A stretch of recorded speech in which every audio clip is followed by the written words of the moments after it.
Is this it? I have like 3 fan fictions on. Okay, this is it. Okay. Okay, it's Tom, and I'm with Tord. Yo. Okay, I need to scoot closer. Still bad starting. Yeah, still really bad starting. We gotta get really close. Yeah. Just for it to hear our voices. Yeah. But we are... Get ready, sinners. Okay, so we are gonna be reading the fanfic More Than You Bargained For, which is a Monster Apartment AU, where everybody, like Ed, he's a wizard, Tom is his monster, and Vampire. Tord is... Matt's the vampire and Tord is the demon monster. Yes. So, and yeah, Tom's Ed's monster. grandmother is a witch or something. Grandmother is a witch? Yes. Our grandmother is a witch? No. Whose grandmother? Ed's. Oh. But she's only a little bit in the thing when he has a flashback. Because I've already read this, guys. Is Tom a monster? Like his monster form? Yeah, he has to, it does a lot of dramatic in this. Nice. A lot of dramatic in this. Lots of dramatic. Okay, so let's start. And I'm going to try to make this episode go on as long as it can. Alright, let's do this. Ed Gold looks over the list of Craigslist ad with interest. I can't say that word. Hold on. Nonchalantly. I don't know how to say the word. Petting his cat as he does so. Ringo purrs in his owner's lap, kneading the cartoonist's jeans. What do you think, Ringo? Ed asks, smiling at his cat as he looks over at the ad. Think we should see if this is the one? Ringo, for all he's worth, just flicks an ear at his owner, not giving a vocal response. I'll take that as a yes, Ed decides, scratching behind the feline's ears. Dordain Lane's apartment is a lot bigger up close. Ed approaches slowly as a great uneasiness filling his gut. He shakes it off, heading inside. As soon as he enters, a calm feeling of security covers him like a warm blanket. Smiling, Ed takes the elevator to the 14th floor, whistling under his breath as he tries to ignore the many stares he receives from the building's residents. They're probably not used to outsiders, Ed thinks. Say my part if it comes up. I gotta go to the bathroom. Okay. Writing off the attention as nothing. The elevator creaks and growls as it moves, making Ed feel uncomfortable, but again, he writes it off as nothing unusual. Some elevators are just old. The elevator reaches the 14th floor, and Ed escapes the rickety old machine quickly, walking right over to the apartment 28. He knocks and immediately a young ginger man answers the door. He can't be much younger or older than Ed, maybe a year younger, but he's definitely been taking better care of himself than Ed. While Ed has been living off of ramen and McDonald's for the last few years, this guy has obviously been getting his vitamins. Ed smiles when the stranger answers, searching his head for the guy's name. Oh, right, Matt. Matthew Hargreaves. Matt smiles at Ed, much more open to him than the other residents. Oh, hey, Matt says, looking Ed over. You must be Ed. Edward Gold, Ed explains, taking Matt's hand in his and shaking it. She literally patted where I sat. Yeah. That's what he did. That's what I'm a guy. He did. I accidentally said she. Yeah, you're weird. You got weird. Tom, okay. Shut up. Alright, I'm trying to... You're gay. He tries not to shiver at the touch. Matt's hands are freakishly cold. I called yesterday about the apartment. Matt moves to the side, letting Ed in. Come on in, buddy, he offers, beckoning the young cartoonist inside. Have a look around the old place. Ed enters, kicking off his shoes as he comes inside. The first thing he notices is all the pictures, a few of people Ed doesn't recognize, and doing ridiculous poses and making funny faces, though most of them are of scenery, looking to have been taken for aesthetic purposes. So he's into photography. What? Where are we?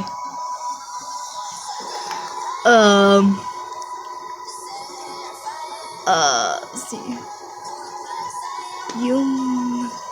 Maybe Ed is gone or something. I'm right here, into photo. Okay. Yeah. Right here. Okay. So, he's into photography. Good to know. Maybe he and Ed can converse about different art forms later on. The apartment is well furnished, with expensive-looking furniture taking up a lot of space.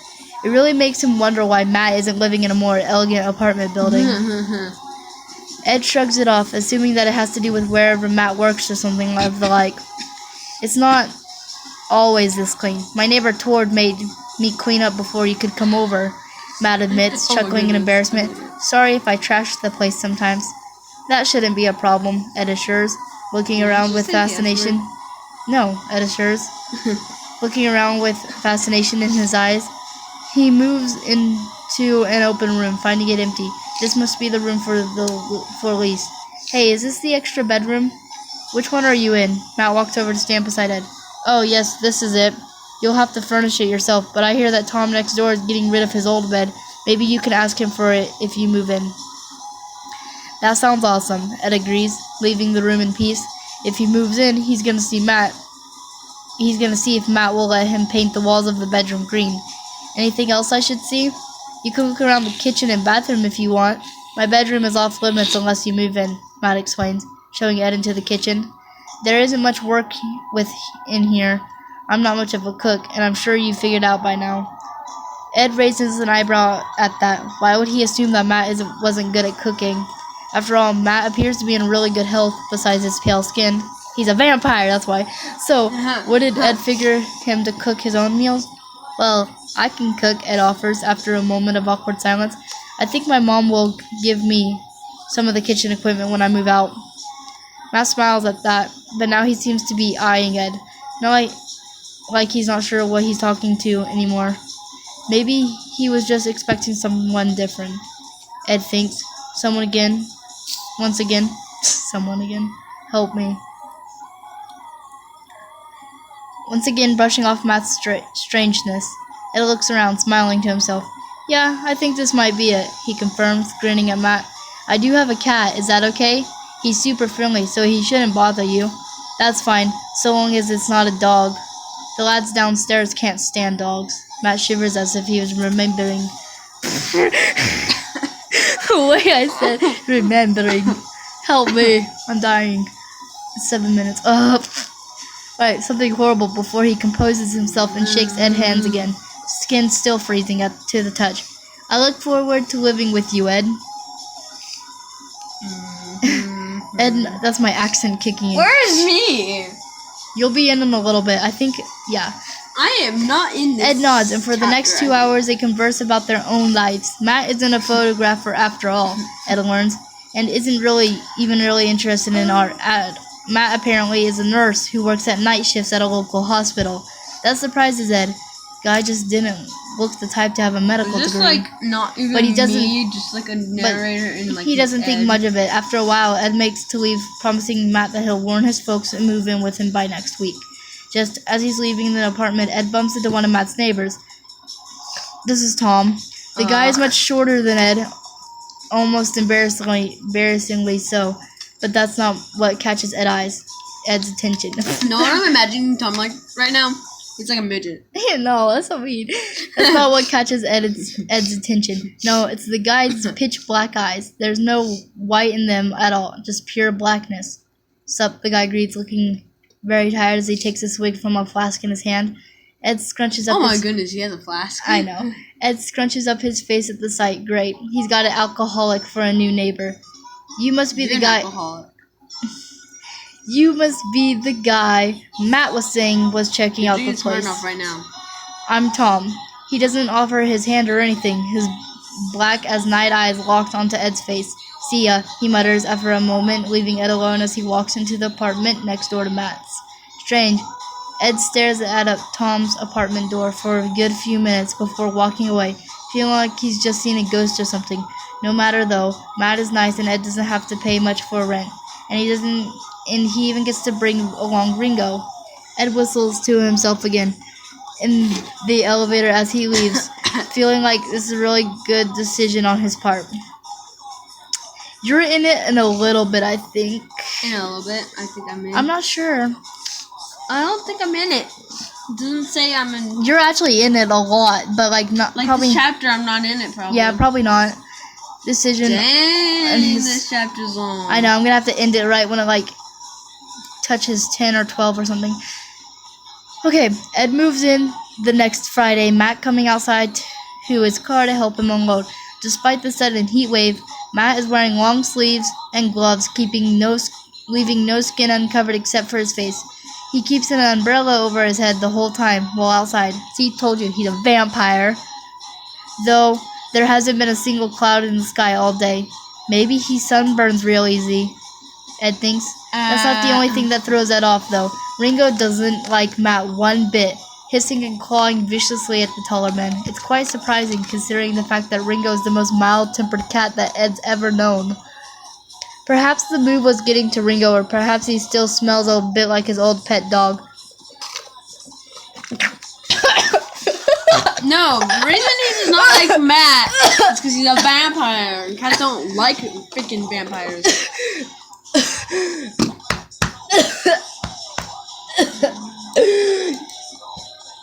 What? I'm choking.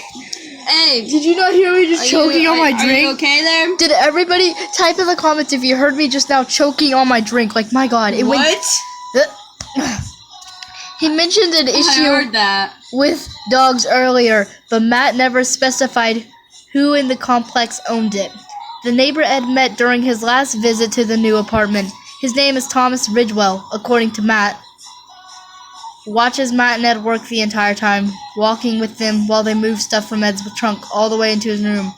He doesn't offer any help, nor does he say anything. He just follows Ed and Matt around while he drinks from his flask. It's a little creepy in Ed's opinion, but whatever. He's probably just curious of his new neighbor and maybe a bit drunk, but that's still up for debate. At least Matt keeps a friendly conversation until they're done. Once everything is inside, Ed, Matt, and Tom all sit down in the apartment's living room. Matt turns on the TV while they relax after all the heavy lifting. So, Tom, how about you tell Ed here what you do for a living? Matt suggests, eyes trained on Tom. At first, Ed doesn't think Tom will say anything, but the brunette soon sets his flask aside and shrugs at Matt, throwing his arms behind his head as he leans back onto the couch. I'm into music. I mostly just write, but I own a bass. A bass? A bass. Tom offers up. Where's that bass? Eyes never leaving Ed. What's your job, huh? You a musician? See, he knows he's a wizard. Ow! Tom! I freaking hate you. Cartoonist, Ed explains, smiling. He tries and succeeds in hiding his confusion from Tom. Why on earth would he think Ed would be a musician anyhow? It's my dream job. Pretty weird job for a... What's with the cat? Tom jumps at the sight of Ringo, entire body tensing due to the feline's presence. Who? Ringo? Ed asks, scooping Ringo up from the floor, holding the kitty out to Tom. You can pet him if you want. He's really quite friendly. Yeah, I'm sure he's real nice to you. Not sure if he'd like me though. Tom grumbles, but he settles after a moment, though his eyes never stop staring at Ringo, who stares right back at him. At least it's not a dog, Matt offers, and that makes Tom close his eyes and nod in complete agreement. Ed raises an eyebrow at this, so Tom knows about the dog thing too. Does everyone in the building have some sort of secret society or something? Ed shushes that thought. Of course not, he's just new around here. That's all. Where are you at? You're not even... I'm probably ahead. You are!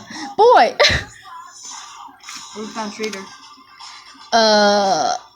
After a few hours of watching movies and chit-chatting, Tom leaves, not even bothering to say goodbye on the way out.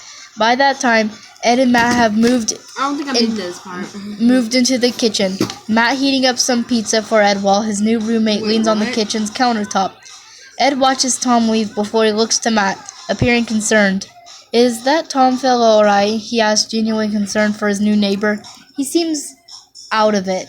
Who? Tom? Yeah, he's just like that, Matt explains, waving off Tom's behavior as normal occurrence. You should listen in when Tord is home. The two of them will scream at each other for hours. He's not so calm and collected then. No, sir. Tord, isn't that the guy you mentioned who helped you clean your apartment last week? Dab. Ed questions, scratching his scalp as he tries to remember who's in the complex. Okay, we're running onto Tom. It's 14 minutes into the video. We're going to be saying goodbye. We're going to be continuing this part of the fan fiction tomorrow or today or in a few minutes. Who knows?